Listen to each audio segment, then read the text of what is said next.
आप सभी का स्वागत करते हैं भोजपुरी इंटरटेनमेंट यूट्यूब चैनल पर। आ गए एक बार फिर बहुत ही बवाला, बहुत ही धमाकेदार या देवी गीत के अपडेट को लेकर। जो अपडेट है भोजपुरी के यंग स्टार कहे जाने वाले मिस्टर अरविंद अकेला कल्लू जी का बहुत ही प्यारा, बहुत ही सुंदर देवी भजन को भी रिलीज़ कर दिया गया है। जैसा कि आप सभी लोग स्क्रीन पर देख पा रहे होंगे, जिस बेहतरीन और लाजवाब भैया देवी भजन का नाम है चुनरी बांध के आजा।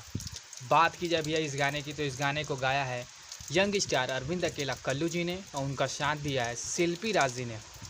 वहीं पर भैया इस गाने में आप सभी को फीचरिंग करते नजर आ जाएंगे अरविंद अकेला कल्लू जी और उनका साथ दिया है बेबी काजल जी ने। और वहीं पर भैया बात की जाए इस गाने की, तो इस गाने की भैया लिरिक्स को लिखा है आशुतोष तिवारी जी ने और इस भैया बेहतरीन और लाजवाब देवी भजन में भैया म्यूज़िक दिया है प्रियांशु सिंह जी ने।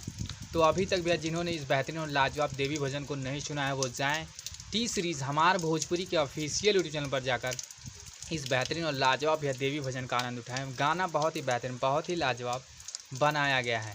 तो ऐसे ही भैया भोजपुरी से जुड़ी हुई ताज़ा इन खबरों को पाने के लिए भोजपुरी इंटरटेनमेंट चैनल को सब्सक्राइब करना बिल्कुल ना भूलें और बेल आइकन को ज़रूर दबाएं ताकि हमारे चैनल पर भैया जो भी वीडियो अपलोड हो उसका नोटिफिकेशन सबसे पहले आप तक पहुँचे।